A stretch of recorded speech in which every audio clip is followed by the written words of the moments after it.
Let's talk about SA and doctors, because that shit happens. Yes, that's a cat on my shoulder. She thinks she's a parrot. So I'm almost 47, but at 19, I found myself in a drug rehab in upstate New York. I had some issues. Who doesn't at 19? While I was there, I collapsed one day and was rushed from the drug rehab part of the building over to the emergency room. And that's where they told me, you need your gallbladder out like yesterday. So then I was admitted and booked for emergency surgery. After having the surgery, I was wheeled into the recovery room where I began to come out of the sedation. I was confused, I was groggy, and in the midst of all that, the surgeon appeared at my bedside. Now, this guy muttered something about having to check the surgical area and began lifting up the top portion of my gown. I remember in that moment thinking, this is kind of weird. I sensed it. Then he took the palm of his hand, put it on my lady part on my chest, and rubbed in a circular motion, just the tip of my nip.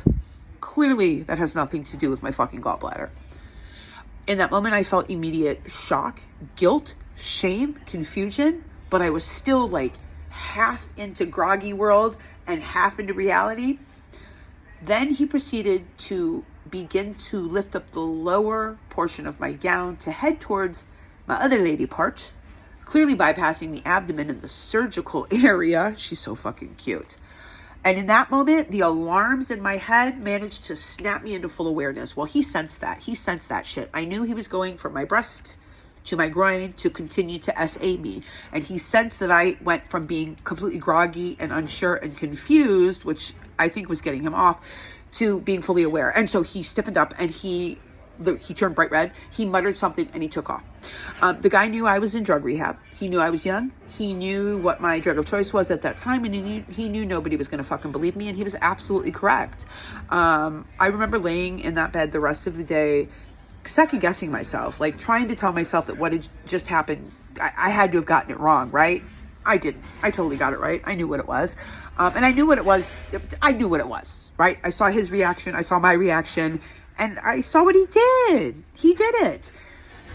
But I knew nobody was going to believe me. So when I got back to the rehab, I didn't tell anyone for a couple of days. And then something was said in one of those groups that they make you have in those situations that triggered. Somebody was talking about SA, and it triggered what had just happened. And I burst out into tears, and I told the group what had happened. So I was pulled out, and one of the counselors talked to me and, tried to tell me that my feelings were valid and blah, blah, blah. Well, an hour later, I get called into a room with every staff member in that drug rehab where they confronted me and told me that I should be ashamed of myself for potentially putting this man's life and career and family in jeopardy with my lies.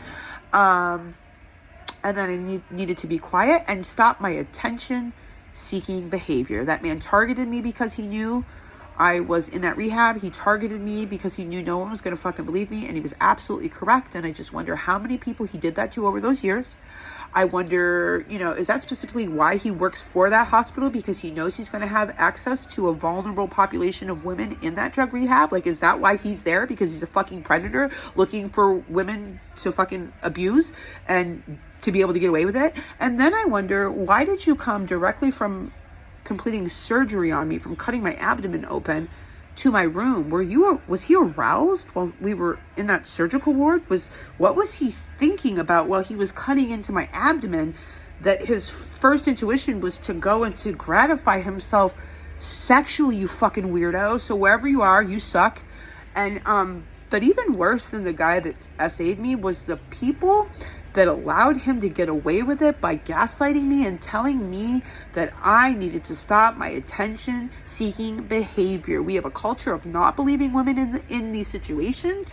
It's just, it's a way to sweep it all under the rug, and it's fucking disgusting. And at almost 47 years old, you better believe I wouldn't have kept my mouth shut. I would have fought to the death. I wouldn't have cared what anybody thought. But I was young. I was 19. Didn't know any better.